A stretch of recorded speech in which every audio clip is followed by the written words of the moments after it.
పోరాటం చేసి ఓడిన హరీష్ రావు. అసలు ఓడిపోయిందే మీ వల్ల కదా. మీరు మీడియా మేనేజ్మెంట్లో సూపర్ అలా డౌట్ ఏం లేదు. రామన్న యూట్యూబ్లు మేనేజ్ చేసి నా మెయిన్ స్ట్రీమ్ మీడియా మేనేజ్ చేస్తాడు అంతే, అంతకుమించి వేరే ఏం లేదు. నేను రామన్నని రిక్వెస్ట్ చేస్తున్నా, మీరు కూడా ఆ స్కిల్ నేర్చుకోండి అన్న. అట్లనే ఈటెల రాజేందర్ గారు ఉప ఎన్నిక దగ్గరుండి హరీష్ అన్న గెలిపిలేదా అండి ఈటెల రాజేందర్ని? ఆనాడు పీసీసీ అధ్యక్షుడిగా ఉండి రేవంత్ రెడ్డి గారు ఏమంటారు, కాంగ్రెస్ పార్టీ ఓడిపోతుంది ఇడా అని చెప్తాడు. ఆయన ముందే డిక్లేర్ చేసిండు, ముందే చేతులు ఎత్తేసిండు. హరీష్ అన్న ఆడ పోయి కూర్చొని మరి ఈటెల రాజేందర్ అన్నని గెలిపించొచ్చిండు. ఈ బంధం రేవంత్ రెడ్డి గారిది హరీష్ రావు గారిది అప్పటి నుంచి కొనసాగుతుంది, కొత్త బంధం ఏం కాదు ఇది. నేను కేసీఆర్ గారిని పెద్దల్ని రిక్వెస్ట్ చేసేది ఒకటే, ఈయన చేస్తున్న నక్కజిత్తుల్ని దయచేసి గమనించండి.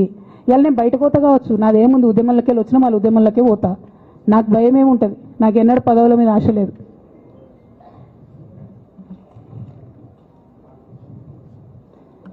పార్టీ నుంచి వచ్చిన ఎమ్మెల్సీకి స్పీకర్ ఫార్మాట్లో చైర్మన్ గారికి నేను పంపుతా ఉన్నాను రాజీనామా పత్రాన్ని.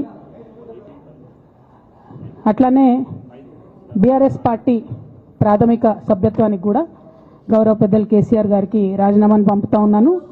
దీన్ని మన రావుల చంద్రశేఖర్ రెడ్డి గారికి తెలంగాణ భవన్కి వారికి నేను పంపుతా ఉన్నాను. ఎందుకు ఇవి ఇప్పుడే చూపించిన అంటే, పదవుల మీద నాకు ఎప్పుడు ఆశ లేదు. మేము ఉద్యమంలోకి వచ్చింది ఎందుకంటే మా నాన్న ఒక్కరు ఇంత ఒంటరి పోరాటం చేస్తున్నారు, ఎంత వీలైతే అంత ఆయనకు మద్దతు ఇవ్వాలని వచ్చినాం.